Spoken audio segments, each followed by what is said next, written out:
It's 5 o'clock somewhere. Hey, what's next for Jimmie Ward? That would be Sarge.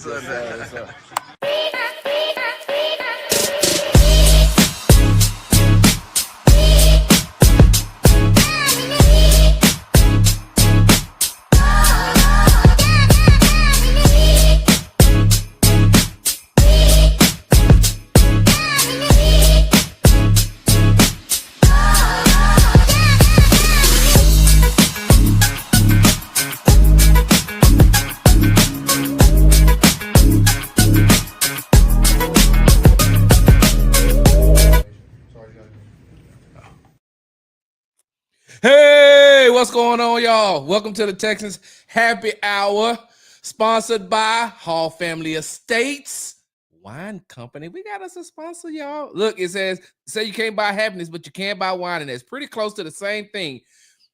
Make sure you support Hall Family Estates at www.hallfamilyestates.com. It's right there at the bottom. Y'all seen the wine. Don't worry, I'll show it to you in just a second.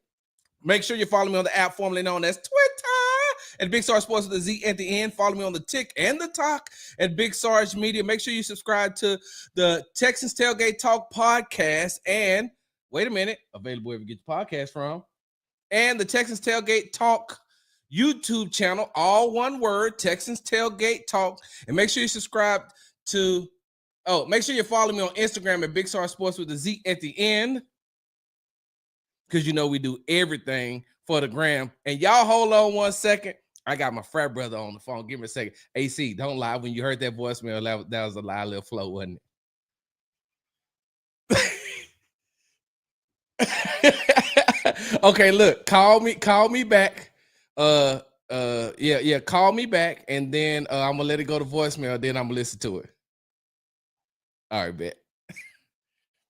My bad, y'all. So for those of you all don't know, for those of you all who don't know, I am a part of Alpha Phi Alpha Fraternity Incorporated, the Eta Gamma chapter that's at Prairie View. I went over Fall 98. Line name is Rap-A-Lot. And so my frat brother that just called me, he went over AC, went over Spring 98. And so, you know, every time we get around each other, we always be like 5 hard lines for real, right? We always be like 5 hard lines. And, you know, we just start flowing. So I called him. He didn't answer the phone. So I left Flo on his voicemail. And that's what he called me right when the show started, because he was like, I was about to flow, but you answered the phone. So he just called back, and I sent him to voicemail so he could leave his 5 hard lines, and then, you know, we'll go back and forth like that. I know, right? Y'all like, man, you too old, Sarge, to be doing that type of stuff. Man, look, whatever keeps you young is what I say. Whatever keeps you young, makes you young. Hey, I love it, man. Like I said, my line brothers, they be on the spot. Hey, 5 hard lines. Like I said, because my line name is Rap-A-Lot. So welcome to the Texans Happy Hour. As you can see up top, it says, what's next for Ward? Let me say hello to the people who are joining me right now. They call me Mr. Nobody. What's going on? Dearman, what's going on? Alexis, what's going on? J Rock, what's going on? Nuh-uh. Mr. Call Me Nobody, you are not Fall 99 Tatum U. You are not Tatum U. No possible way. I got my head cracked at Tatum U. Ooh, man, oh man. We gotta talk about that another time. We'll talk about that on the other show. But hey man, hey, drop me your information. Drop your information in my inbox over on Twitter. Big Sarge Sports with the Z at the end. Tatum U. Ooh, Lord Jesus, I got some stories to tell you about Tatum U. All right, y'all give me a second. First of all, thank you all for those who joined in on Wednesday's show with our guest, Brandon K. Scott. Man, look, let me tell you something. That's why I love y'all. What's up, Sarah? What's up, Ashley? Ashy Knuckles Boxing. Hey, let me tell you something. This is why I love y'all, man. This is why I love the supporters of the Texas Tailgate Talk and Big Sarge Media. Man, y'all, man. Me and B, we text afterwards, man, and he said he had a great time. And before he even did the show, we had talked out at when we were at Texans mini camp. And he was like, man, he said, man, I really enjoy your show. I said, man, I'm gonna tell you what makes the show, man, the supporters of the show. I said they're knowledgeable, they're funny, they interact. I interact with them, and man, he could not stop. He could not stop raving about how good how great y'all treated him on yesterday and the interactions that we had. So man, from the bottom of my heart, y'all already know. I appreciate that. I appreciate that. I definitely appreciate that.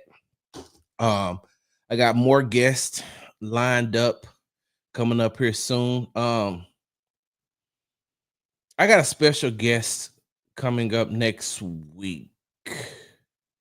There'll be a special guest on the Texans Happy Hour next week that will be a little bit different for some of you all, but it's sports related. I think that you all will really enjoy this young man that's coming on to the show. And I think that you're really gonna like what he has to say. I'm gonna keep it as a surprise because I don't want to give it away. I don't even really want to tease it too much because if I start teasing it too much, then there's only gonna people that's gonna join in for that show. And if you're a supporter, what's up, Texas Tangent?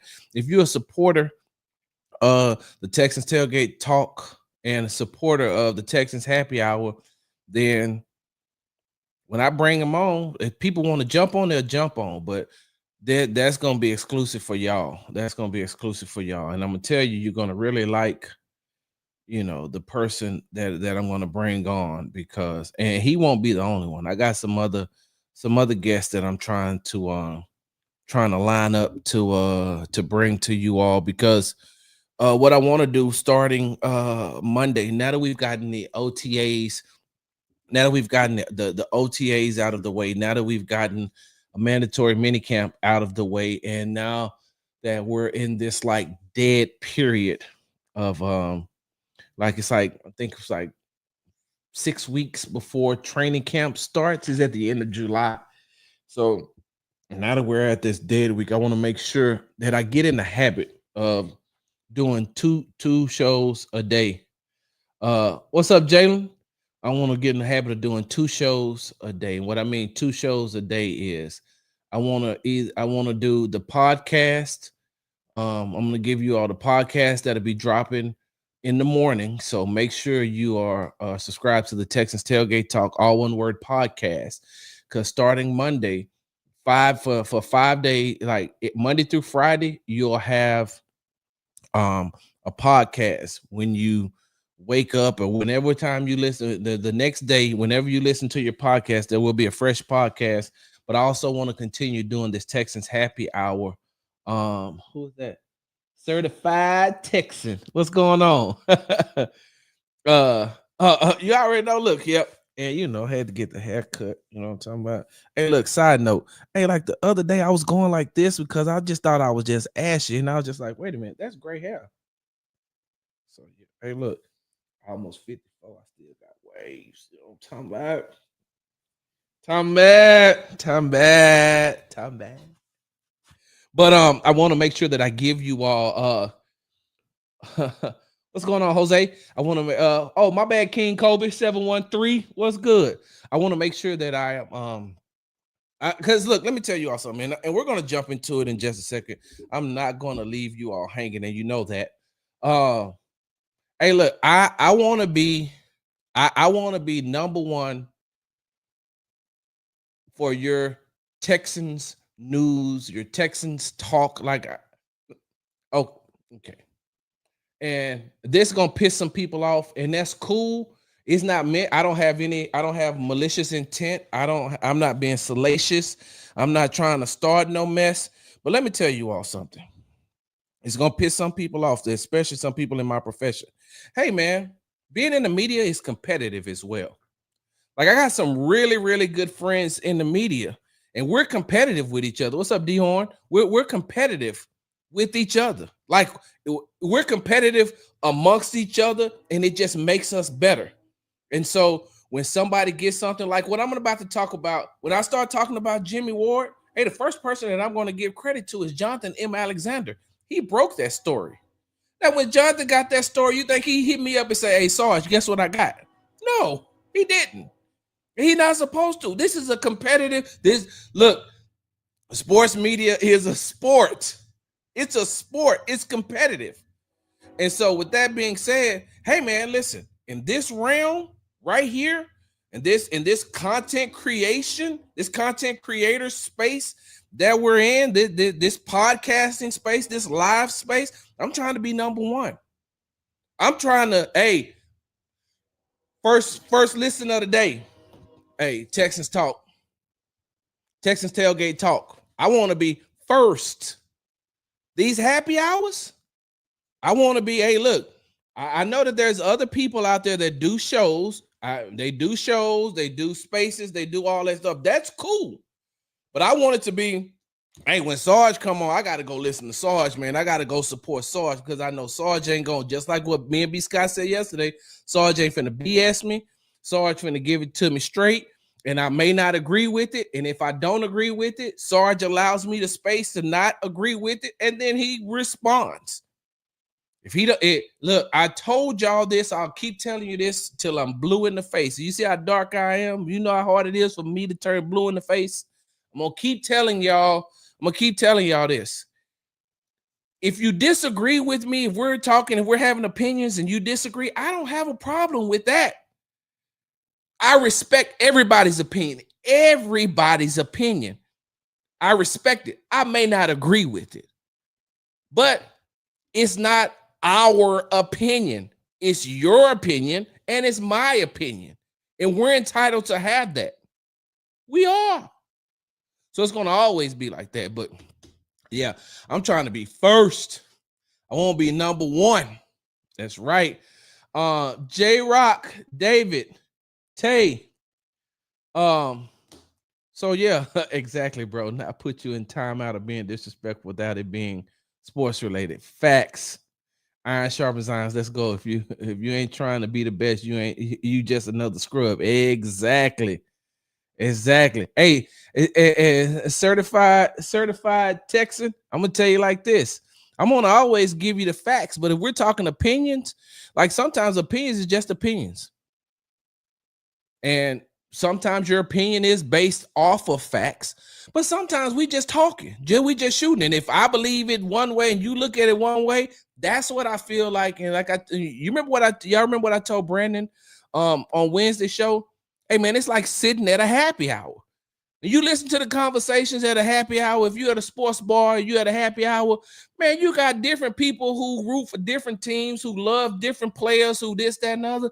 And they going back and forth based off of their opinions. They go throw in some facts, of course, but it's just good, healthy back and forth. That's what I'm talking about.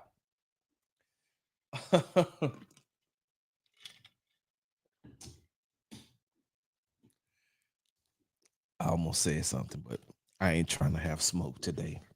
And I'm not trying to have smoke because I am living a very, very, very, very good life. A very good life. I don't want no smoke. Sometimes I can be the lighter, but I don't want no smoke.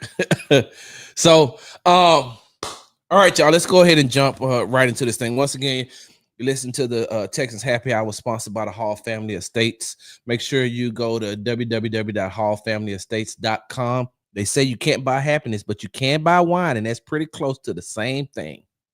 I believe that. So, okay. Before I even get into this, right? Before I even get into, what happened with Jimmie Ward early Thursday morning, I got to preface my statement by saying this, right? I got to preface my statement. I got to preface what I'm going to talk about by saying this. With these allegations, I don't know if they're true. I don't know if they're not true. I just know right now there's allegations and there's not a lot being said about what went on. And Jimmie will have his day in court. So all of the stuff that I'm about to talk about, and based off of what's being reported, with these allegations, I don't know. So I don't know if what they're saying he did it, or he didn't do it. So let me just say that I don't know. We'll get into it in just a second. But I was very, very, very, very disturbed when I found out when I found out these allegations, when I was told, that Jimmie Ward had been arrested early Thursday morning in Magnolia, Texas, in Montgomery County, the one of the worst places you want to be locked up in. You do not. What's up, Romanis? You do not want to be locked up in Montgomery County. You do not want to catch a case in Magnolia, Texas. You know how I know? Because I used to live in Magnolia. I used to live.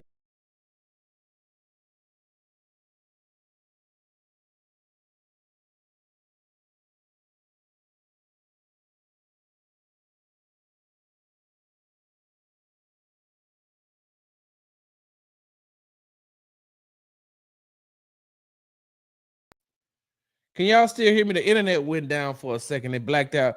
Hey, give me a thumbs up if y'all can hear me. Can y'all still hear me? Am I still good? I don't know what happened. Uh oh, so Texas Tangents. Let me know. Am I back? I should be back. The feed magnet. Okay, good. Wow. Look, maybe somebody don't want me to talk about about this. Hey, look, maybe Montgomery County is monitoring me. But when I lived out in Magnolia, man, look, there's a old Magnolia and there's a new Magnolia. If you go 1488 and you cross over them tracks, yeah, you pass Magnolia High School and whatever they done built up out that way. When you cross over, when you go through there, you cross over them tracks, you in old Magnolia. And all I'm gonna say is this: old Magnolia is a sundown town. Oh, you can find great land out there. You can find some good land out there. You can find some good land to purchase and buy. When you cross them tracks, you are in a sundown town in old Magnolia. I know that for a fact. I was well aware of where I could and where I couldn't be after dark. And one of the things that would get me a pass, because they know who's supposed to be over there and who ain't supposed to be over there. One of the things that got me a pass is that one of my really, really good friends, like my brother, he owns one of the biggest pawn shops out there. But at the time, before he started owning the one that he owns now, he was general manager of like 4 of them. And so when I used to live out there, when I met him just going up, because I like to go to pawn shops just to look at stuff. And so I met him there, and he's prior military, and him and I got to talking, and we've been friends since 20. When did I move back to Texas? 2015? 2015. I think I moved back to Texas in 2015. So we've been friends for 10 years. And he has been out there for so long, and he's really cool with a lot of people out there. He's really cool with a lot of, people who run things out there. He's pretty cool with a lot of law enforcement officials. And, sometimes I'll be in the shop and they'll come in and we'll just get to chopping it up. And of course I was covering sports, so they want to talk about sports. And then at the time, my late wife, Jamila, her youngest son was playing football and basketball out at Magnolia High School, and he was pretty good there. So they knew who he was because, he hung out with their kids and things like that. And so I was able to have a pass if I was caught, because if you go 1488 turns into 1098, you can come up, that's the backside. You can come up on the backside of Prairie View, right?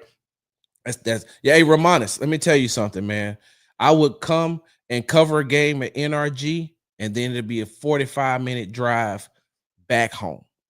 Or I would come, cover practice, go home, come back and cover a game, or whenever, like when the night games for the Rockets or the Astros, man, them were some long drives, long drives. But anyway, so you know, sometimes if I'm coming back from Prairie View, I wasn't really worried because I know I was going to get a pass, but I didn't hang out over there too much. So I preface all that to say this is that Magnolia, old Magnolia and new Magnolia, they're very prideful out there.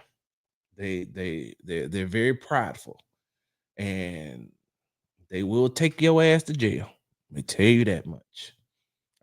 They will, and they don't care who you are. If I'm not mistaken, didn't Ed Oliver, what wasn't it Ed Oliver that was out in Montgomery County and got pulled over, and I think he got that case dismissed, but they didn't care who he was. And he was in the league by then.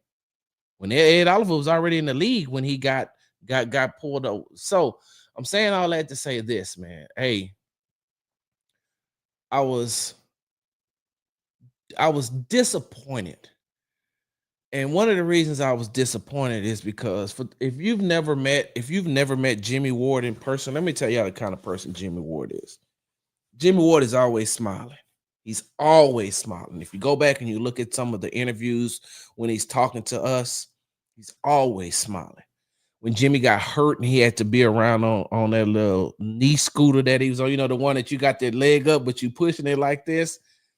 I say, Jimmy, you like your new ride? And he was like, shit, I'm gonna go put some rims on it pretty soon. And he started laughing. And I've had a lot of conversations with Jimmy off the record. And Jimmy's just a good guy, man. He's just a good guy, a hardworking guy. If you don't know Jimmy's story, go and look up his story on just making it to the league and making it to the NFL and being in the NFL, for this long and coming from a small what's a small school? Hold on one second. What's the name of the school Jimmy came from again? Northern Illinois. Yeah. Damn, Jimmy going into his 12th year. I thought it was 11th. This is 12th year in the league. But Jimmy's had to fight, scrape, and overachieve to get where he is. And he's really just a really, really good guy, right? And so that's why when I seen when I was told what was going on, and then I seen the report, I was just like, man, because you don't never root for anybody to get caught up in the system, whether innocent or not. You just don't want to see your name. Like, you don't want to see your name. When I was in the Army, first sergeant, the first sergeant and the commander used to always say, hey, just keep your name off the blotter. Just keep, because if your name come up on the blotter, then you got to come and you got to stand on the carpet. So the blotter was the police report. Hey man, y'all keep y'all name off the police report. And they would double down on that on the weekend, say keep your name off the blotter, because if your name comes up on the blotter, then you got to come stand on the carpet. And what standing on the carpet is, you got to go and you got to stand in front of your commander. But you got to stand in front of your first sergeant first, and then from your first sergeant to your command sergeant major, from the command sergeant major to the commander. You don't want them problems. You don't want to be standing on the carpet. So keep your name off the blotter. And so, if I would have, been able to give Jimmy any any advice 3-4 months ago, hey man, you gotta keep your name off the blotter, man. What's up, Queena? What's up? Not too complicated. You got to keep your name off of the blotter. That's it. And so, for those of you all who are just joining, right? And I know that you all have seen the news. It was first reported by Jonathan M. Alexander. Let me share my screen with you all. Where is it? Oh shoot, I can't find it. Give me 1 second, y'all. It's up. I just need to find it and share my screen. There. Where is it? How come I can't see it? Y'all give me 1 more second. Oh, there we go. Let me share this. All right. You see this, right? Texans Jimmie Ward arrested following family violent incident at his Magnolia area home, right? And this was first reported by Catherine Dominguez and Jonathan M. Alexander. You all know Jonathan M. Alexander. He's the the beat writer for the Texans for the Houston Chronicle. He's been on the show before. He's a friend of the show. And so, you know, you see that. And so Jimmie was arrested at his home in Magnolia, Texas, 5:30 a.m. He was accused of assaulting his fiancee and threatening her. He was released on a $30,000 bond later on this afternoon. And for those of y'all who have been following, you know that Jimmie has been rehabbing and working out and getting himself back into game shape after he suffered the sprained foot that caused him to have surgery in week 16 in week 16 against the Kansas City Chiefs. That was a terrible game because that's the game that they lost Tank. That's the game they lost Tank. They lost Shaq Mason and they lost Jimmie Ward all in that same game. That was worse than hey, somebody let me know what year was that? What year was that? Was it 2023? Was it 2023 that the Texans played the Jets and they lost? Nico Collins got hurt. I think Will Anderson got hurt. Jonathan Grenard got hurt, and CJ got hurt. Like it was worse. It was worse than that. Before that, I'll never forget. It's crazy because it was a Kansas City Chiefs game. Y'all remember that Kansas City Chiefs game back in 2018, 2018, 2019, when they were, it was before Patrick Mahomes was starting for the Kansas City Chiefs. Alex Smith was still starting for the Kansas City Chiefs. And JJ Watt got hurt. I think it was Whitney Merciless that got hurt first, and then JJ got hurt on the same drive, or it was vice versa. Watt got hurt first, and then Whitney Merciless got hurt, but they lost those two players in that game. And then, like I said, last year in 2023, I mean 2 years ago, they lost all those players in New York, and then that Kansas City game, they lost all those players in that Kansas City game, Tank Dell, Shaq Mason, and Jimmie Ward. And so Jimmie has been rehabbing and working out to get himself back into game shape and making sure that he's ready for training camp. And as an older player, that isn't easy to do. Like we said, Jimmie's going into his 12th year. And if you watch Jimmie Ward play, if you know anything about Jimmie Ward, he plays with reckless abandonment. He plays with reckless abandonment. So he put his body on the line for everything. And you remember in that game that he got hurt, he was playing the nickel corner position because Jalen Petrie had gotten hurt in week 12. And so he was playing that position because Petrie had got hurt. And so he got hurt. So he's been rehabbing. He hasn't been at OTAs, not on the field. He hasn't been at mandatory minicamp, not on the field, but he's been in the building. As a matter of fact, I think last week he put out a video of himself in the gym doing some type of leg exercise, but he was at NRG in the weight room working out. And so he's been trying to get himself back into game shape, and now this happens. Now this happens. And before I even get into the ramifications of what it could mean for Jimmie and for the Texans organization, let me just say this. So I think the only thing that I retweeted today was Jonathan's story, because I knew that I was going to do the Texas happy hour. I knew that I was going to talk to y'all, and I wanted to make sure that before I went on, I had everything that I needed. And plus I needed to make some phone calls, and I needed to talk to some people so I could find out some things. And so, like I said, everything is allegedly, right? So all these, so you know what Jimmie was arrested for, all of them are allegations.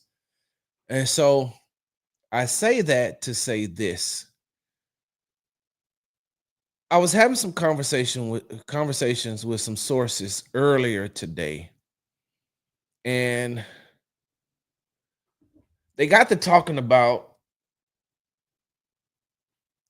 Jimmie Ward's relationship with the young lady that he's with, right? I think that that's the mother of his child, and I think she's his fiance now. And so, I'm just being told that it's it's a toxic relationship. This is just what I'm being told, right? I haven't talked to Jimmie. I haven't talked to the alleged victim. I haven't talked to the parent. I just talked to some people, right? Some sources that knows about their situation. Not so much this situation, but just about the situation in general. So from what I hear that it is like a toxic relationship. And so the back and forth isn't an unusual thing. The back and forth isn't an unusual thing, but the alleged domestic violence is. The alleged choking, the alleged assault. Those are different. The person I was talking to said, I I never would even thought I see the day Jimmie Ward's name involved in domestic violence. And I mean there's some threatening that was alleged as well. But the person that I was talking to said there's no possible way that I ever thought that I would see Jimmie Ward's name pop up for being arrested for domestic violence because that's just isn't the type of person Jimmie Ward is. And I said, I mean, like I just interact with Jimmie in the locker room. I've never really known Jimmie outside of the Houston Texans facility outside of NRG. I don't you know, but the second person I talked to said I didn't think that I would see his name in a on a arrest report. I never thought that I would see a mug shot. Like in both of the people that I talked to said there's no possible way that I ever thought that I would see Jimmie on a mug shot. No, never. No. Do they have a more toxic relationship than what you would call normal? Yes, from what I'm being told. These allegations, the people that I talked to could not believe it. And when I tell you I'm talking to somebody that's close to the situation, not the situation that happened on Thursday, just close to the situation and knows the situation. So I don't know. I'm gonna be honest with you. I don't know. I know that's a bad look. It's a bad look, and it's a bad look for Jimmie in general. Like it's just a bad look. And even if it's found out that all these allegations are untrue, even if they're untrue, just to have your name associated with that type of charge, now it's just like, okay, now you're being watched. And with the way that the NFL is operating today, as far as their image is concerned, you already know as soon as that happened, it pops up. Now they're like, all right, well, Jimmie needs to come talk to us. Jimmie needs to come talk to us. And we need to find out what's going on. And maybe we need to, have Jimmie suspended just to show that no matter what, even though he's going to have his day in court, maybe we need to have him suspended just to send a reminder to the rest of the players in the league that we're not going to tolerate this. This is something that we won't tolerate. Yeah,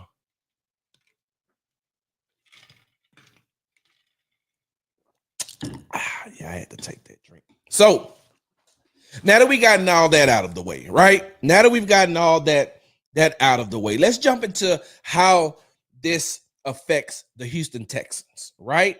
And so I got my handy dandy notes right here. And once again, you're tuned into the Texas Happy Hour, sponsored by Hall Family Estates. They say you can't buy happiness, but you can buy wine, and it's pretty close to the same thing. Make sure you go to www.hallfamilyestates.com for all your winery needs, and tell them Sarge sent you. So, hold on. Before I jump into how it's going to, how I see that it could affect the Houston Texans, or the notes that I have, and you and I can talk about, how does that look now from the Texan side, with Jimmie having, these type of allegations and this charge and being arrested, on his, on his name, on his jacket. We're gonna talk about that in just a second, but y'all know I got to jump into these. I got to jump into these comments right quick. So hold on for a second. What Tay say? They don't give a damn what shade of brown you are, Magnolia. You done. Hey, facts. What's up, Senor Boble? You snuck up in here. Yeah. Yep. That's right, Sarge. I'll be out there in High Meadow Ranch wearing them boys out in golf, and they hate it. I don't even know what High Meadow Ranch is. That's how long. And I'm gonna be out that way, but during the daytime, no. During the daytime, I'm out here in Atlanta talking to my instructors who's white, and he said he doesn't think there is racism in Georgia, and if he doesn't, and if it is, wait. Hold on, Tay. Wait, time out. Hold on. Hold just 1 second. Hey, Texas fans, hold on 1 second. Tay, there's no possible way that whoever this individual that you're talking to don't think that there's racism in Georgia. Listen, they got a documentary that's coming out. I think it's a documentary coming out about the African American ladies who were in Americus protesting, and then they got arrested and sent to Leesburg, Georgia, which is Lee County, right? And for those of y'all who don't know, so for those of y'all who don't know where Lee County, Georgia is, hold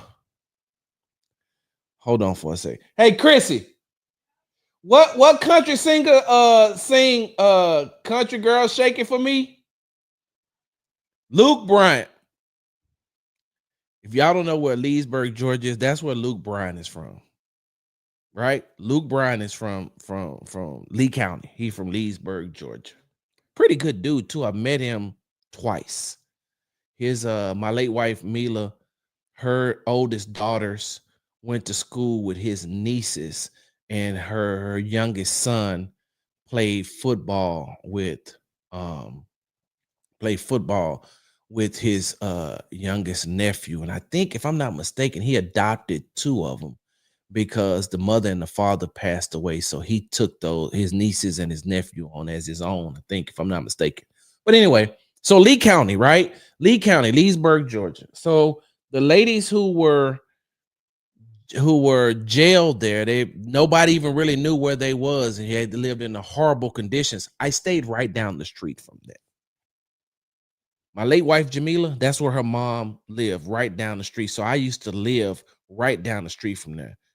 They got trees that they will tell you, hey, yeah, this is where we used to hang black people from, right here.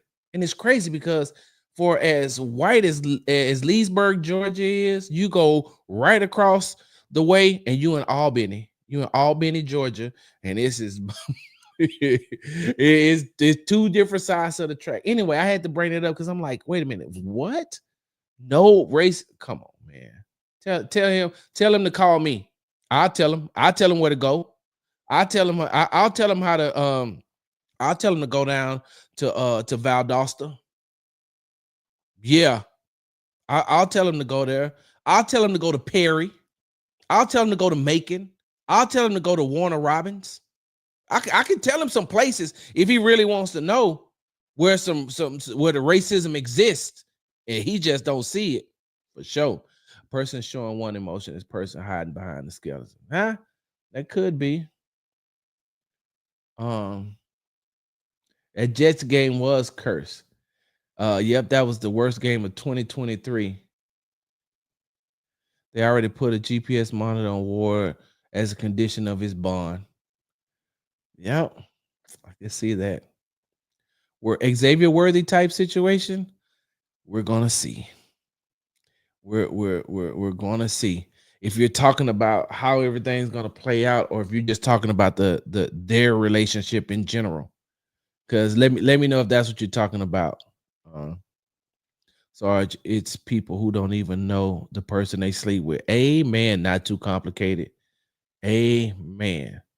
Not just the NFL, but the Texans admin are always talking about protecting the team, and I'm sure they are looking at it as bad, looking at it as a bad look for the team. Um, hey, Miss Fisher, it still puts a bad stain on his name if it's not true, right? Was an unfortunate situation for Ward. Messed up part Montgomery County. No bomb. I wouldn't sign Jair Alexander because I think Jair Alexander wants to start and he can't come. Jair Alexander is not better than Derek Stingley Jr. and he's not better than Kamari Lassiter. And I think that he wants to start. Man, I'm in Texas and I seen racism in Georgia. What up, AD? Yeah, this is not a look, however you slice it. Yep. Oh yeah, Perry. Yep. Their relationship. Yeah. Yeah, it's a lot now. It's a lot going on behind the scenes in that thing. Yeah. Well, he's 34 with no criminal record and has money. I wish the best to him, and that is true too. Jair not better than Kamari. No.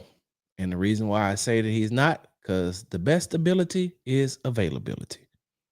I currently am married to, live with, and sleep with a Packers fan. I did say sleep with, just didn't. I'm happy. She was so happy Jair Alexander ain't on her team no more. How many games has Jair Alexander played? Really played in the last 4 years. And I think Kamari has a better upside than Jair. Montgomery County is the worst if you don't have the complexion for the protection. Hey, I know exactly what you're talking about. Like I said, I used to live out that way. So let's jump in, right? Let's jump in and let's just talk about it. How from a team standpoint, from a Texan standpoint, because I have right here in my notes with the addition of safety CJ Garner-Johnson, how much playing time was Ward going to get anyway? He's a safety. He's a safety by nature. He's a safety by nature, right? And he can play the nickel corner position. We know that. He does not like to play that position. I don't know if anybody knows that or not. He doesn't mind playing it, but he does. What's up, EJ? He doesn't like playing it, but he will play it. And I feel like that he was going to be a backup regardless this season, right? He was going to be a backup. He was going to be a backup to one of the safeties, or he's going to be a backup to Jalen Petrie. And so when you look at it, if the Texans say the Texans decide to keep him on, and then he has to go on that, what is that, commissioner exempt list or whatever? When you go on there, what do you got to serve? It's a certain amount of can somebody mind looking that up and telling me real quickly? When you go on the NFL, when you go on the commissioner's exempt list, don't you have to stay on there for like 4 weeks or something? I don't know. And I may be getting it confused with something else.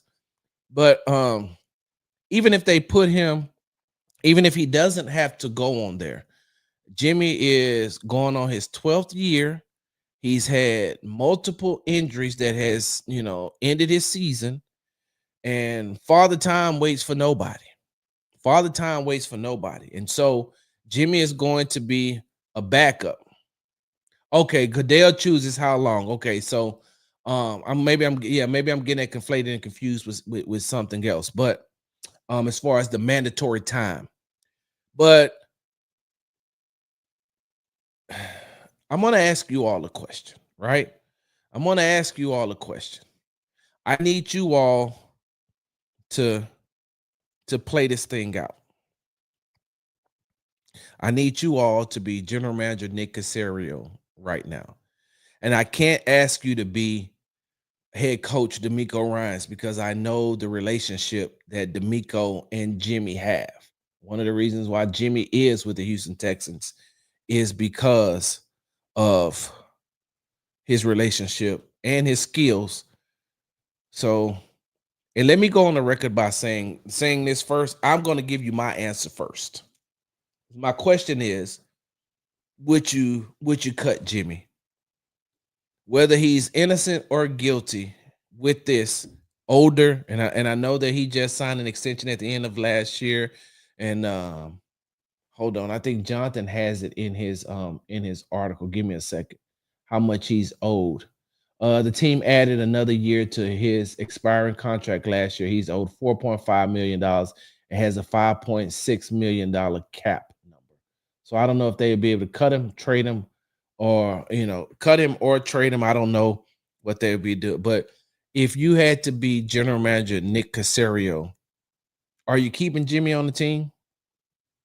Whether he's innocent, whether he's guilty, all of these are just allegations right now.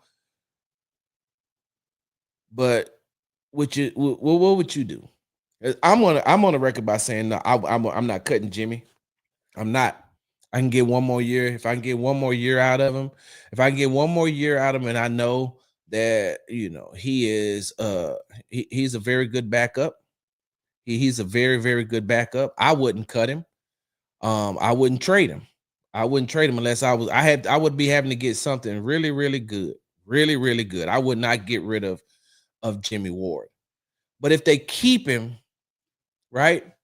If they keep him, because even without this arrest, even without this arrest on his record, coming into the season, did we really know, or do we really know what's going to happen with Jimmie Ward? Do we really know where he's going to play or what he's going to do?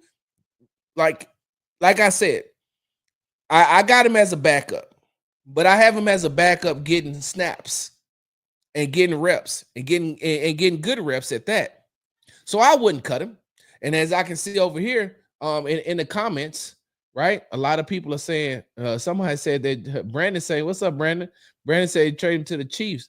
Texan Tangent saying no, he wouldn't cut him. I wouldn't cut him either. Alexis said no. I'd wait to hear the facts first, whatever that would mean. David says, I would not cut Jimmie. The woman might even drop the charges. Wait it out and see what happens. Side note, this is the thing though. And maybe some of you all could tell me, and I know I might have some attorneys watching this right now. Even if she drops the charges, can the state still pick them up? Because the only thing that I remember back in the day was the Warren Moon, when he was quarterbacking in the Oilers, he was arrested for domestic violence. And then his wife dropped the charges, but the state picked it up. And so he had to go to court for that. You know what? I just said I sleep with an attorney. Chris.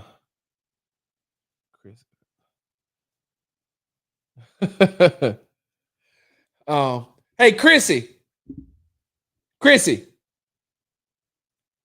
Crizzle. Hey, can you come to the door right quick? Okay. Let me finish reading these comments. I'm keeping Ward. They are significantly invested in this year already. This is last year. I would keep him on as a coach for as long as I could. Somebody to help.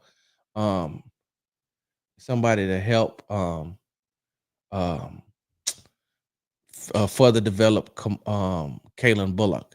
Hey, Chrissy, if so, Jimmie Ward got arrested and charged with domestic violence. If the alleged victim drops the charges, can the state pick those up?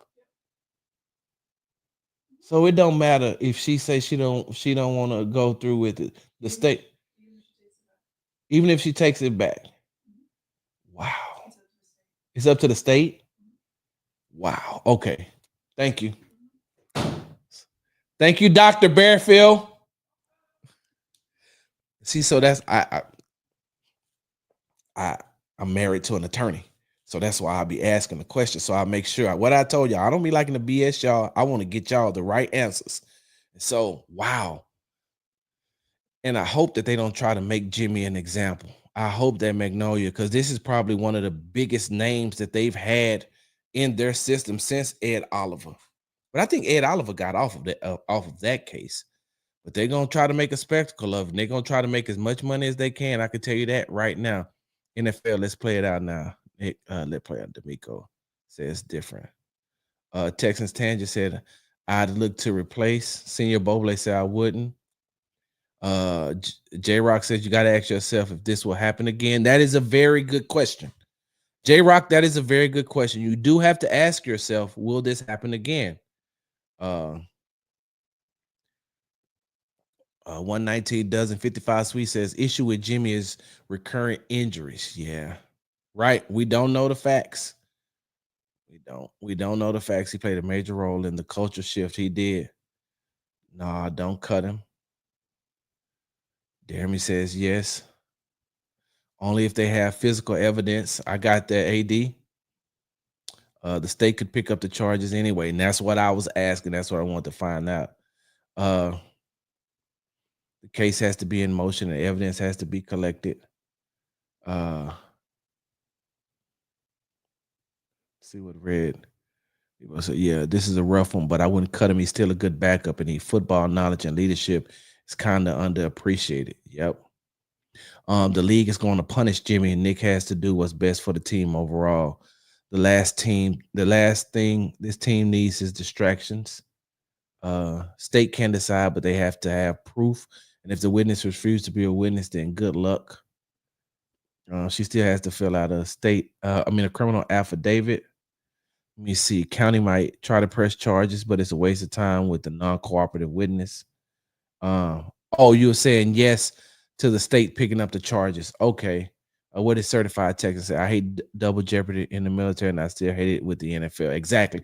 And so that's all. I wanted to get that out the way because I've been seeing a lot of online chatter. I've been seeing a lot of social media chatter saying cut Jimmie. The Texans don't need that. Get rid of Jimmie. And I'm saying to myself, no, don't cut Jimmie. I mean, work out the situation. And this just happened today. So wait till you have everything that you need, everything that's needed in order to make that decision. The Texans don't have everything. I don't think that they have everything that they need to even make that type of decision. It hasn't even been 24 hours yet. It hasn't been 24 hours. So all this online chatter and people talking about get rid of them, they don't need them. I just wait. Just wait and let this thing play out to the point to whereas that if the Texans have to make that decision, then they make that decision.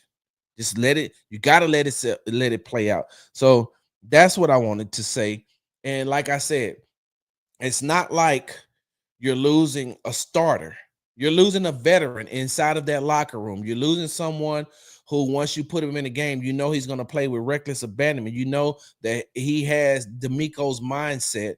You know that he's able to help some of these younger players like a Kalen Bullock, like a Jalen Reed, the rookie out of Rutgers, the rookie out of Penn State, the safety out of Penn State. You want Jimmie around someone who's played that position to be able to help, and you want him to be there to be able to see different types of things and to teach these guys different types of things.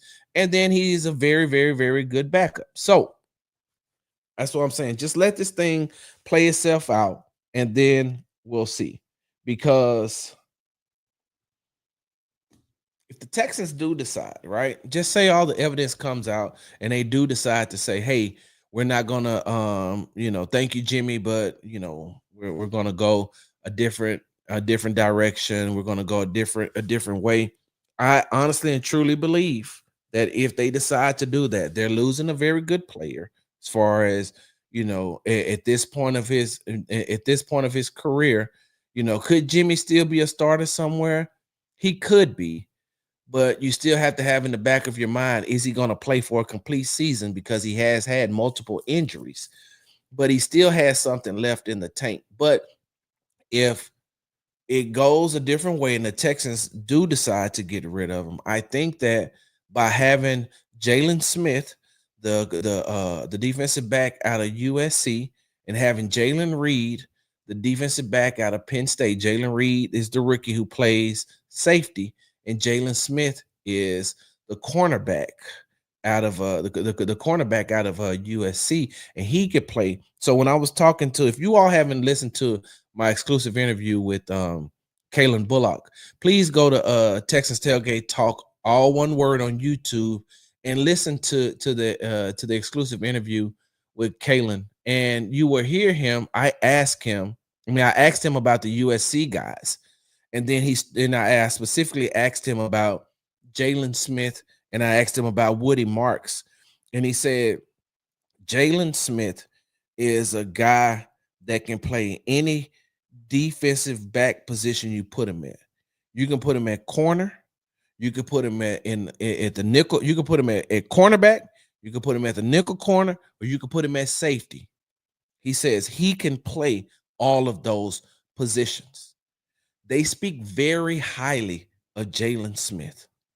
The last day of mandatory minicamp, they had Kamari and Jalen in the game at the same time with Derek. They had Derek in the game, they had Kamari in the game, and they had Jalen Smith in the game. I'm sorry, not in the game, but during the team drills, during the 11-on-11s. And so that's a guy. Derek Stingley Jr. speaks very highly of him. I haven't gotten a chance to talk to cornerbacks coach Dino Vasso just yet, but when I get a chance to speak with him in training camp, I'm definitely going to pull him to the side and talk to him about Jalen Smith.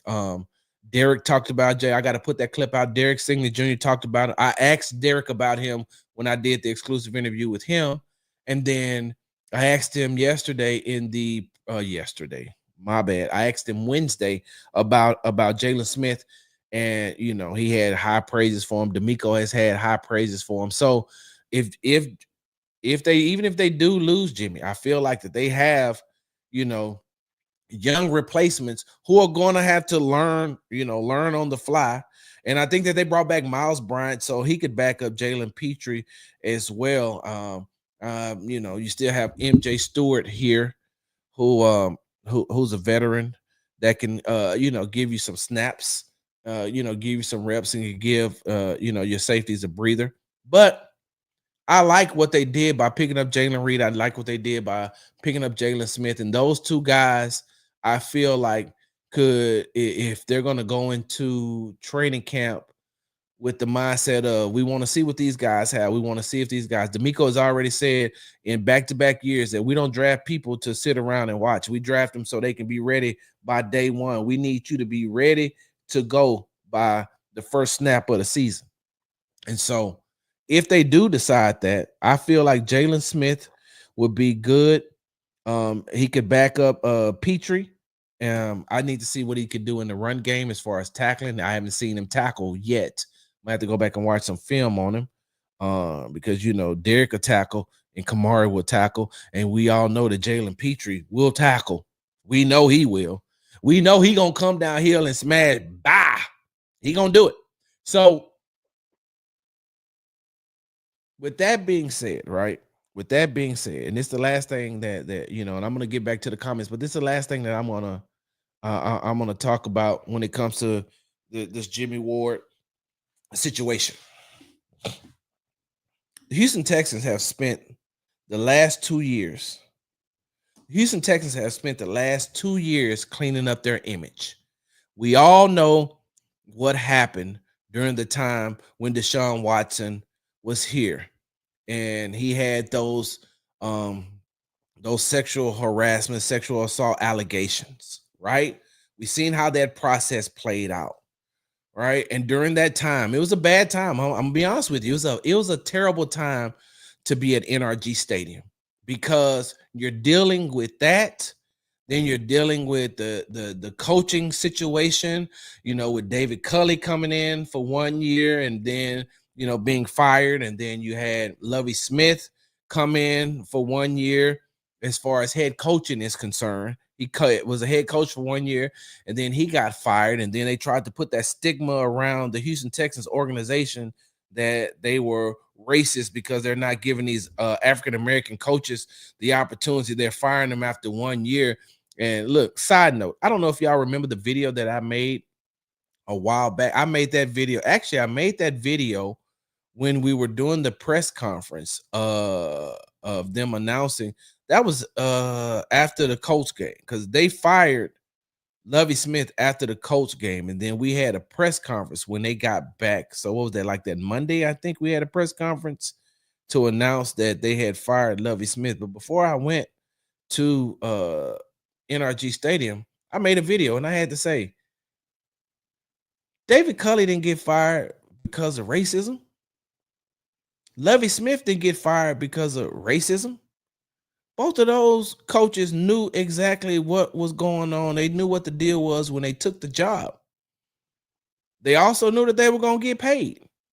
Shit, David Culley was like, listen, I just seen David Culley not too long ago at the not the Texans. Where was I at? I was not at the Texans. It was somebody else's charity event, golf event.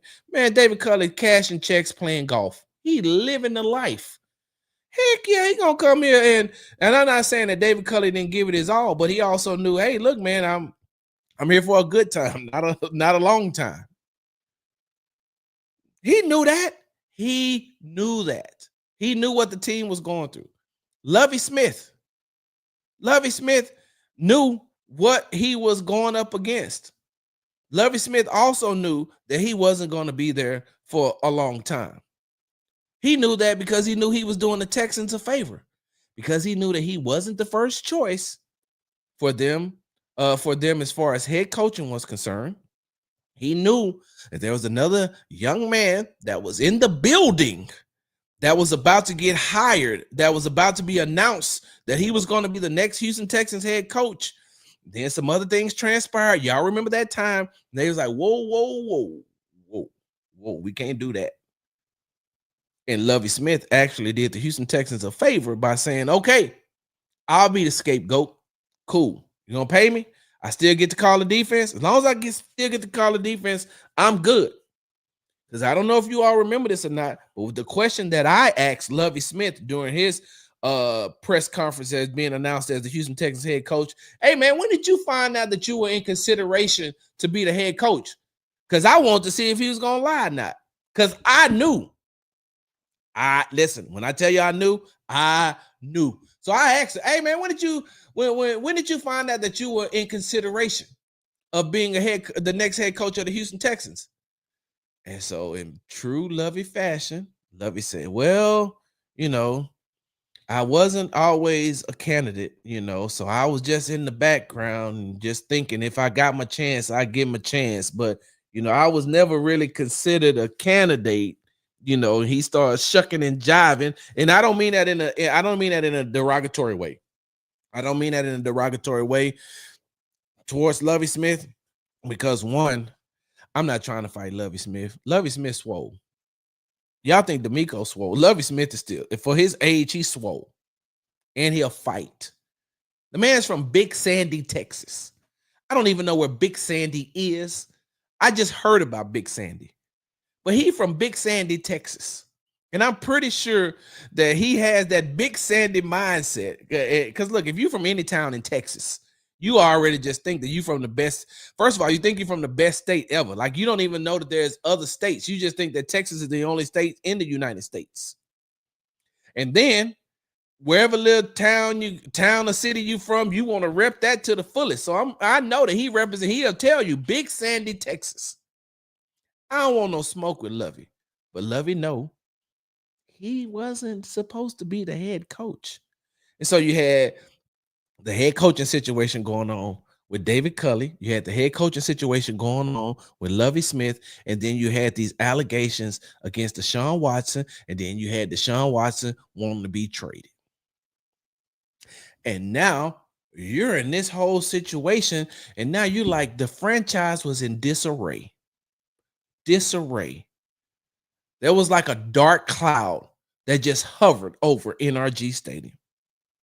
It was sad some days just to go there because you already knew what was about to happen. And the team wasn't playing well. The team wasn't playing well. You get there, you know, you're there to cover the team. You're there at the games, and you at the games, you're looking into the stands, you're watching the team. The team morale sucked. I'll say it. I'll say it. And if I get an opportunity to do training camp, I will ask Titus Howard on the record about that time. He'll tell you that team, that whole environment, just the environment, the culture, it was terrible at NRG Stadium. And I'm telling you all this, right? I'm telling you all this because what the Houston Texans are now, is a complete 180 of what they were pre-DeMeco Ryans. DeMeco Ryans has come in here and he has changed the entire culture of this team, of this organization.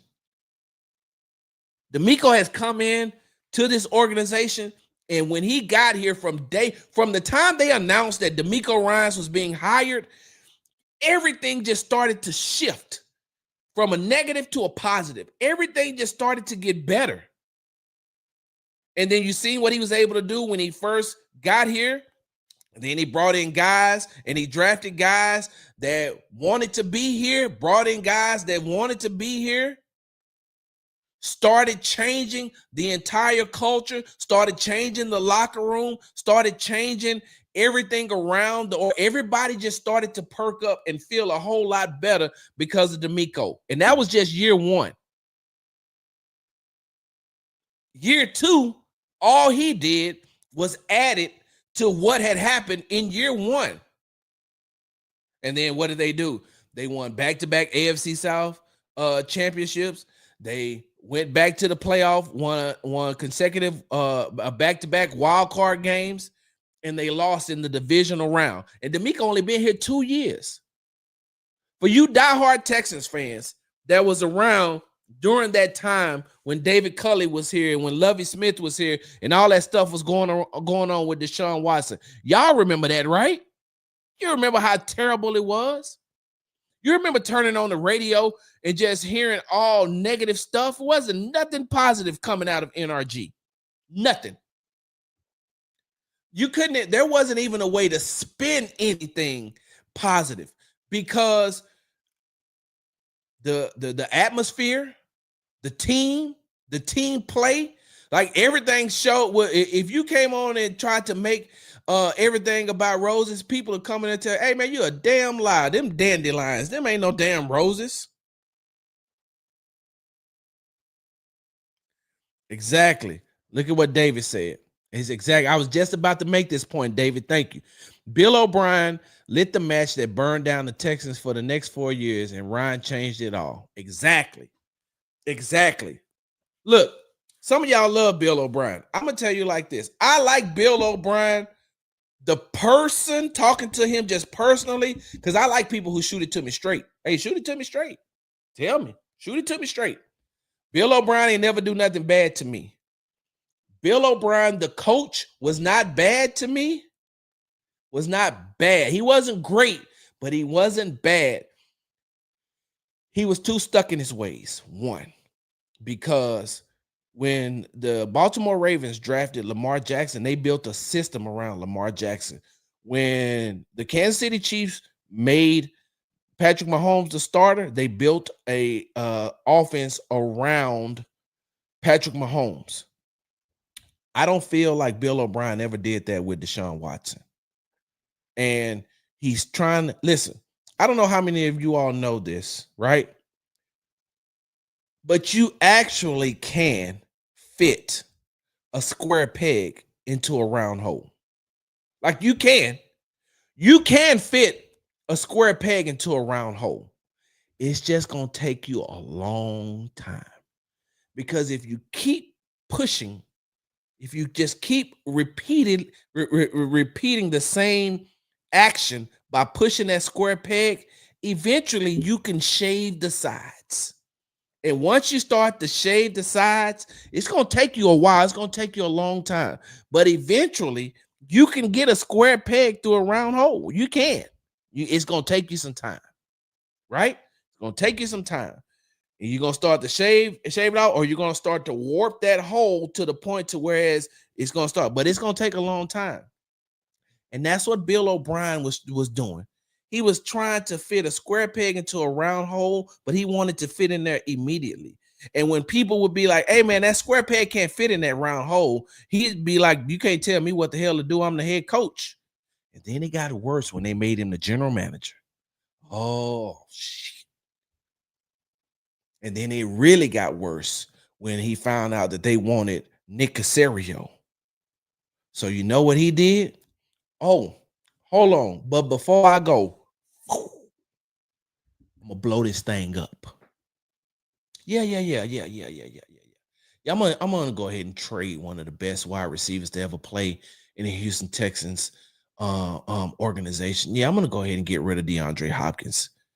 Nah, I'll let Deshaun find out when he finds out. It's cool. Nah, I'm just gonna keep doing things the way that I want to do things. Even though I know that there's people telling me that we could do this thing a lot differently, even though there's other people with other ideas, who gives a damn? I'm the boss. I'm the boss. It sounds like Ricky Ross. Rick Ross, the boss. Bill O'Brien, the boss. So, as I digress, that Houston Texans organization prior to DeMeco Ryans, like after Bill O'Brien, before DeMeco Ryans, was horrible. You Texans fans, you knew how horrible it was. At the time, I was on Indy Kalu's show, In the Trenches. I was coming to the show 3 days a week, and there was no way I couldn't sugarcoat it. Even when the Texans won, there was still a bunch of just negative stuff that you could talk about. It was just a bad time. And then DeMeco came. And right now, I put it like this. You had some media members leaving minicamp the other day saying, damn, man, we ain't got no more football until they start training camp. Man, we ain't gonna even be able to be around, but be able to watch or be around, to watch the team. But this, that, and other. We got to wait till training camp starts. That's a long time. There weren't people saying that before. Before DeMeco, they was like, man, I'll be glad when this shit is over. Hey, what time? Oh, they got it. What? They doing what? No, they got what? I ain't coming. What you mean ain't coming? I'm just gonna get my stuff off Twitter. I ain't gonna tell y'all the people who did that. We'll talk about that another time. Now, you got a lot of fans who can't wait. You got players who probably won't leave Houston, probably gonna be working out their entire times here. They probably gonna maybe take a week of vacation and be right back to working because they want to win. They want to be a part of this organization. You remember what Nick Chubb told me on Wednesday? He said he wanted to come to this. He knew that he wanted to come to this organization when he seen that there's a lot of people who want to work and don't want to do a lot of talking. You want to work and don't do a lot of talking. And so with DeMeco changing, with DeMeco, with CJ, with Will, with Nico, with Tank, with Daniil, with Aziz, when you got these type of people who has helped change the culture here, now you have to ask yourself, do the Texans organization want to deal with that again? Do the Texans organization want to have their name attached to the Jimmie Ward and these allegations? They've done so much to clean up their image, right? They've done so much to clean up their image after Deshaun Watson. And now you have a player on your team, and these are just allegations. Like I said, Jimmie Ward could be innocent, but it's already attached to his name. So even if Jimmie Ward is innocent, he's being tried in the court of public opinion, right? He's being tried in the court of public opinion. So now there's going to be people that's going to come out on social media. There's going to be people that's going to come from outside of Houston, people that's not even involved in the Houston Texans, covering the Houston Texans or nothing. They're going to be like, oh, well, kind of looks like the Texans are reverting back to their old ways. And, what about believe women, right? And this is if it comes out that Jimmie is innocent. Yeah, but what about believe women, right? And then, like the comment was made earlier, then people will use that against him. Well, he's played in the NFL, he has a name, he has money, he can get himself out of this situation. I still believe there's still people that's going, even when it comes out that he's innocent, there's still going to be people that's going to be like, well, I mean, if it comes out that he's innocent of these allegations, well, I mean, he still could have done something. They didn't show up to arrest him for nothing. And now, if you're the Texas organization, do you want to constantly see that? Do you want to constantly see your name attached to these allegations? The Houston Texans organization has come a very long way. I'm telling you all something that I know, not something I heard. I talked to Cal. I talked to Hannah during those times. Wasn't a good time. Wasn't a good time. Wasn't a good time. I talked to former Houston Texans president Greg Grisham, and this ain't no flex. Y'all in LA, look, if I'm flexing, I go like this. And when I flex, I don't give a damn who get mad. I will flex, but I'm not flexing right now. I'm not flexing. I'm just telling you all that that was a very dark time for the players, for the coaches, for the owners, for the organization. And they don't have that anymore. Do you know how many times that D'Amico, I put it like this. You know what kind of do you know what kind of greeting that D'Amico gets when people find out he's at the Houston Rockets game or at the Astros game? You put his picture up anywhere, these people finna go crazy. Do you know how much love Kyle and Hannah get around the city now? Do you know how much? I mean, do you know how proud people are to wear that H on their chest now? Because I'm not saying that the diehard fans wasn't still wearing the Texans apparel. They would just they weren't proudly wearing it. They were just wearing it because they had it. They weren't going out and buying it during those dark times.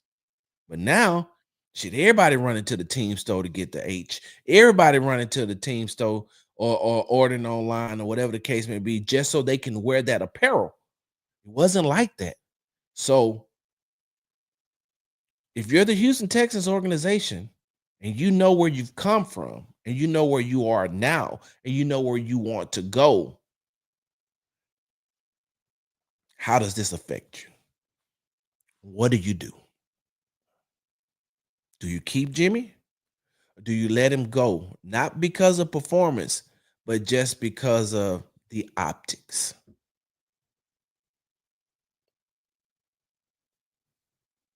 Because you can't sugarcoat it. The optics is Houston Texans player arrested on domestic violence charges. Houston Texans player faces felony domestic violence charges due to these allegations. Is Jimmie gonna have his day in court? Yes. He's gonna have his day in court. And all this Jimmie could be innocent in this entire process.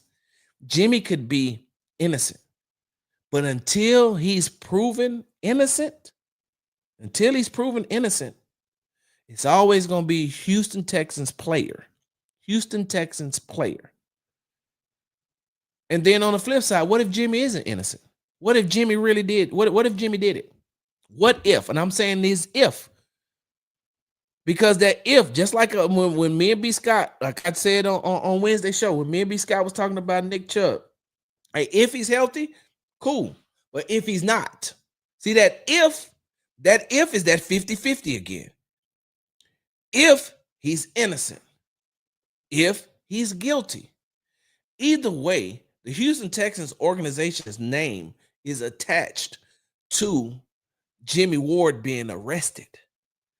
And that's what the organization is going to have to think about while he waits to see what's going to happen with this case.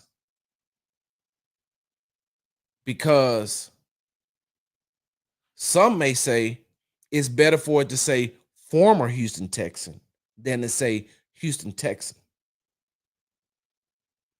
And don't clip this up and say this is what Sarge is saying. No, we're talking, and I'm throwing out the different scenarios.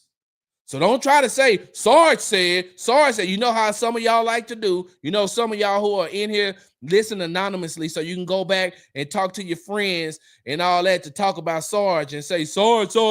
Yeah, okay. That's not what I'm saying.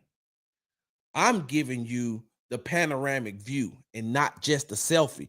And the panoramic view says the Houston Texans have come a long way since all of that with David Culley and Lovie Smith and Deshaun Watson. They are in the DeMeco Ryans era. And in the DeMeco Ryans era, it's sunshine. Hey, hey, God rest her soul, Angie Stone. Did she sing that song? My sunshine has come. And I don't know the rest of the words. I just know that part. That's all I know. But this is something that the Houston Texans haven't had to deal with anything like this in the last 2 years. They haven't had to deal with anything on the legal side. Not that I can think of, not that I know of. Not when it comes to any of them. I don't know any of the Texans players who has faced what Jimmie is facing right now. So for the last 2 years, you haven't had to face that. But now it's to come up. So how do you deal with that? How do you deal with that?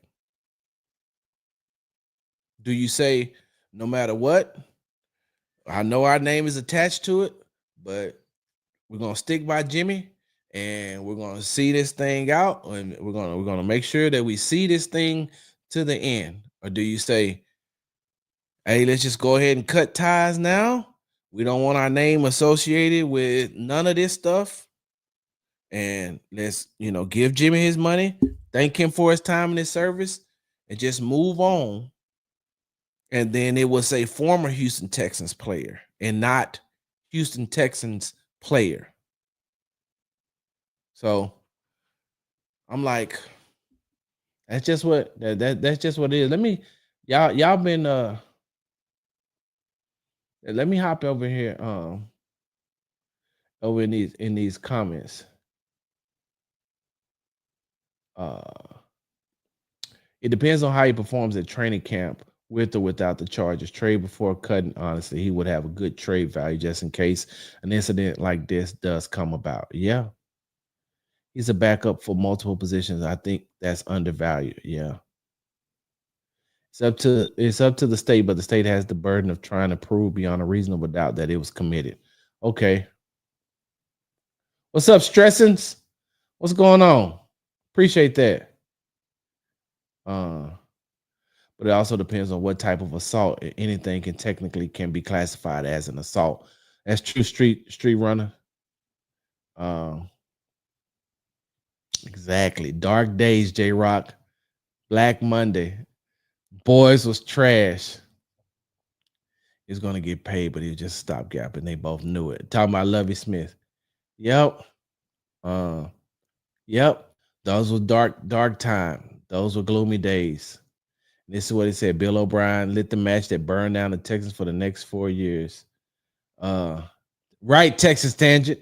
You are right. Any fake news, any good news sounded fake. Exactly. That's why I didn't do it. I was sick and hurt food at the time. I said from day one that the Texas' biggest signing in franchise history was D'Amico. Yep. Yeah. EJ said he hated Bob. I had a very deep-seated hate for Bob, and I was a fan of his at Penn State.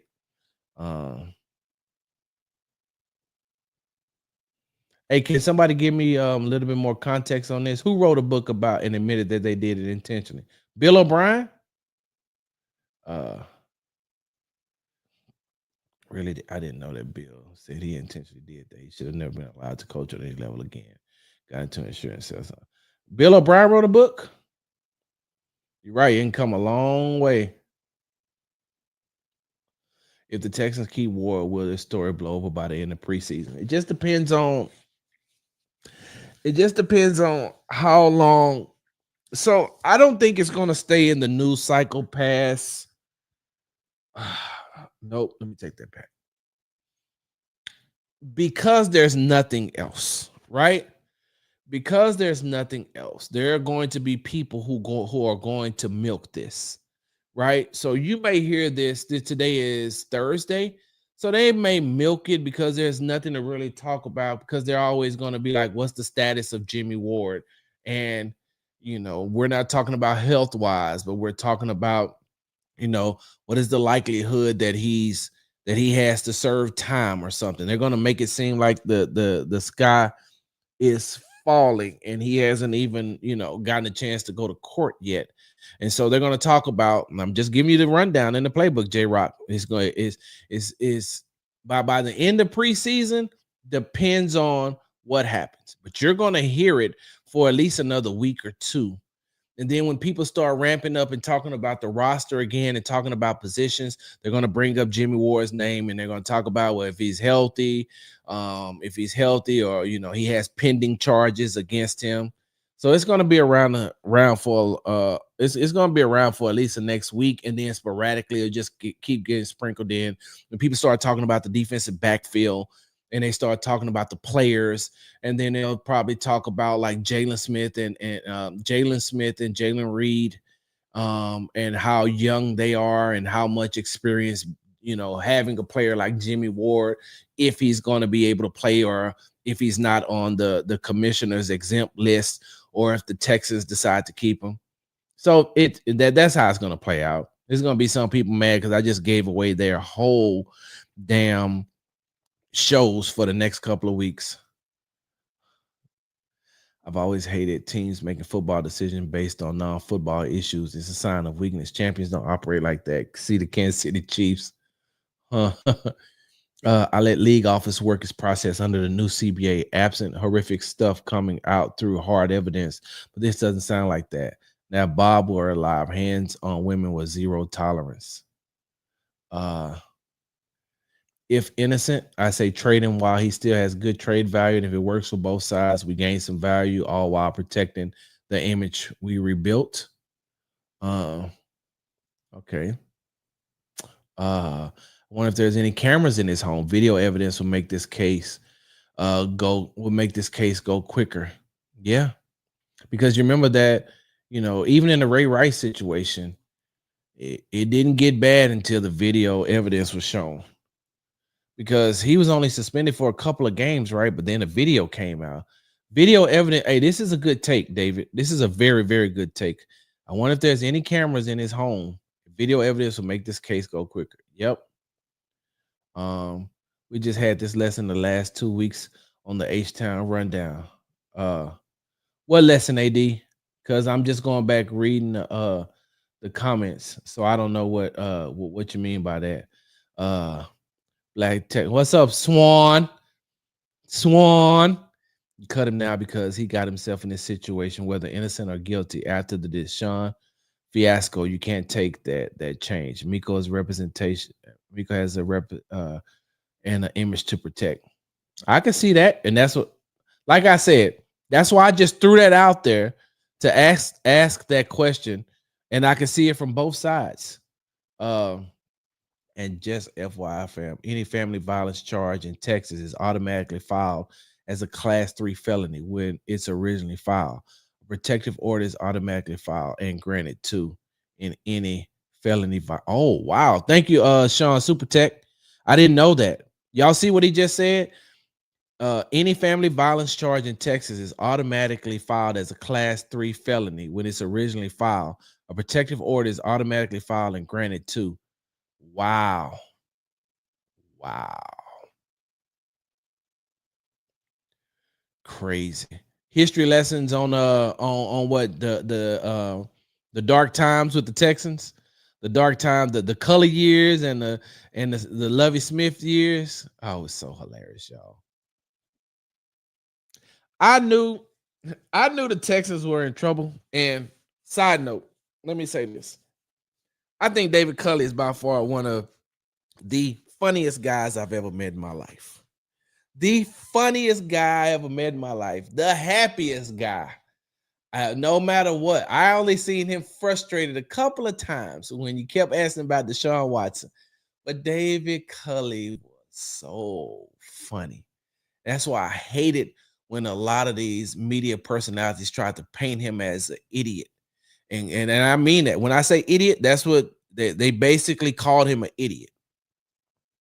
They belittled him, they degraded him, they said everything they could possibly say without being derogatory. And I hated that. And I called some of them out on it too. I called them out. I was like, hey man, you ever thought about what you saying, the way that you painting this guy, whatever the case may be, and you don't even know him. You don't even come around. So you don't even know who he really is. We barely see you, but you got all this to say. You got all of this to say, but you don't even know the man. So anyway, as I digress, I knew the Texans was in trouble from a football standpoint when this happened. I don't know how many of you all remember this. And hold on, y'all give me a second. Y'all give me 1 second. Give me 1 second. Let me see. Let me see if he's gonna answer.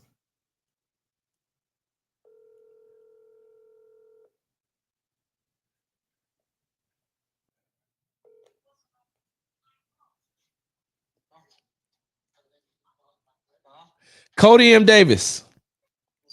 You're on speakerphone and you're also on the Texans happy hour right now, so don't say nothing crazy. Cody, let me ask you a question. You knew that the Houston Texans were in trouble with from a football standpoint with David Culley when he said what? Oh man, it's so many. I'm trying to see. I'm gonna tell you. The most important thing about the football is hey. It was that, and when he said the very first day of training camp, when he was like, they called the end of practice, and I was looking around like, what a coach, and I realized, oh, the coach. Cody, that's exactly the story I was just about to tell him. When he said when practice was over and everybody started to huddle around, I'm like, well, where's the coach? And then I realized, oh, I'm the coach. It was in that same sentence someone down the line. He was like, and then I got on one of them riding things.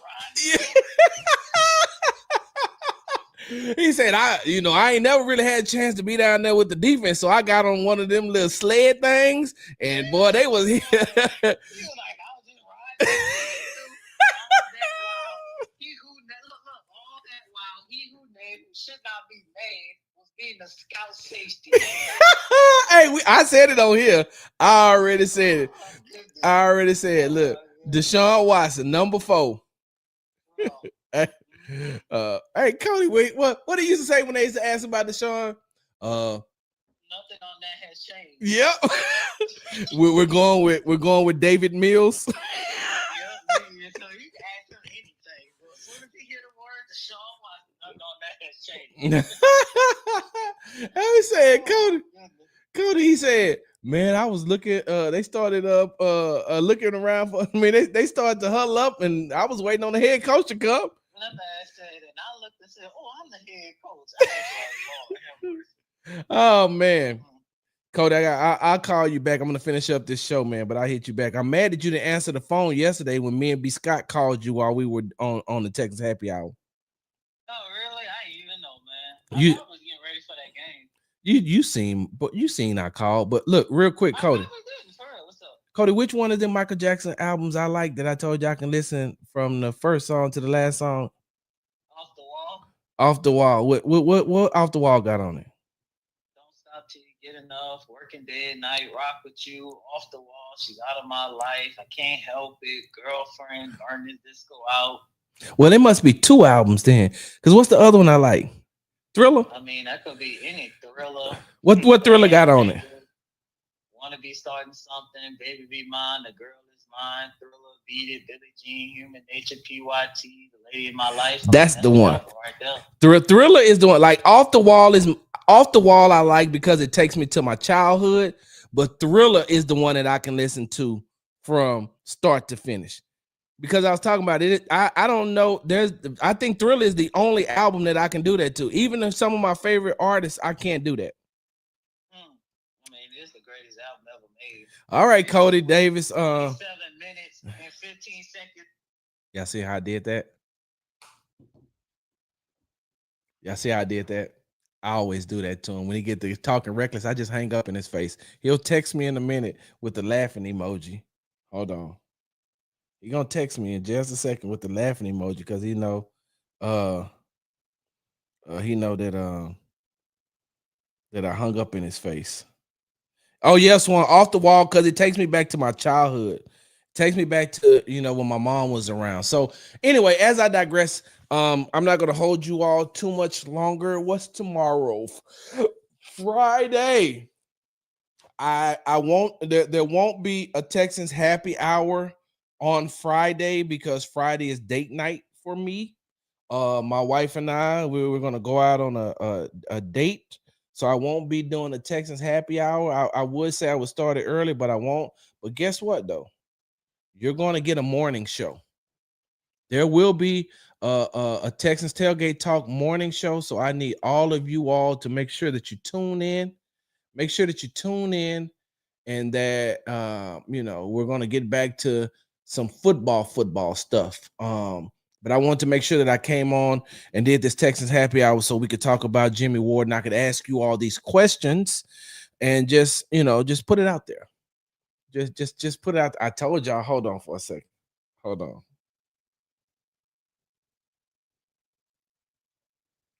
Didn't I tell you? I told you he's gonna send me that because I hung up in his face.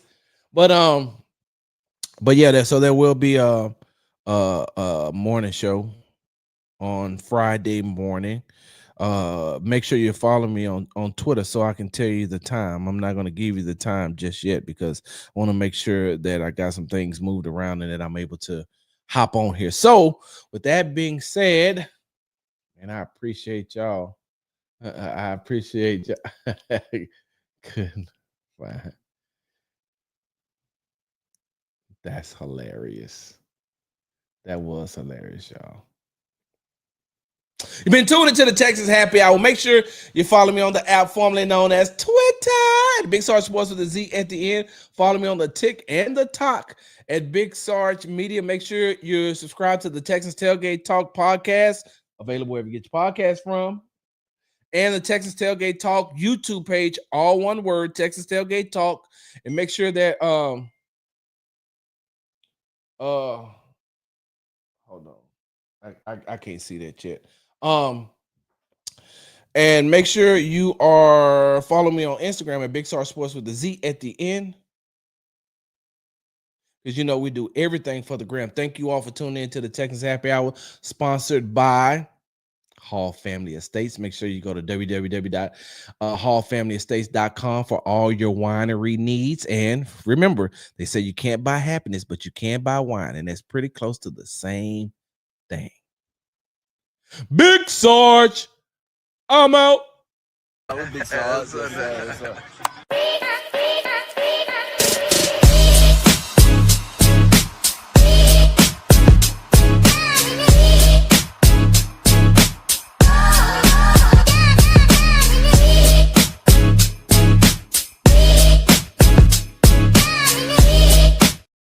Wait a minute. Hold on. 1 second. Queena, happy early birthday. I had to stop I had to stop the show before we got here because happy birthday. I'm gonna tell you again, happy birthday when you join the show in the morning. Happy birthday. I'm gonna tell you why I stopped the outro real quick. Just give me a couple of minutes. Let me tell you a couple of minutes. Let me tell you why I stopped the show when I seen that comment pop up. And I had to stop it and tell you happy early birthday. Queena is the one who helped re-energize me. She helped revitalize me. I don't think she even knows this, but I'm gonna say it. She sent me a message on Instagram about, hey man, where you been? Because it had been a while since I had done a show. She sent me a message about, hey, where you at? Where you been? How come you ain't doing a show no more? We miss you. Come back. You got to come back and do a show. Where you at? And during that time, I was in a very dark place in my life. I'm gonna be honest with you. I was in a very, very, very dark place to the point where I didn't have any energy to do it because I was battling some mental health issues.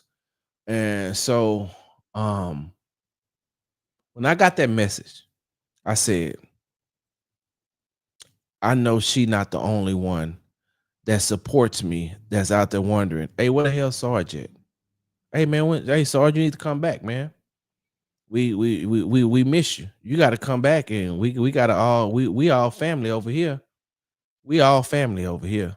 So reason why I've been so consistent here recently is because of Queena, and I appreciate you. I honestly and truly appreciate you.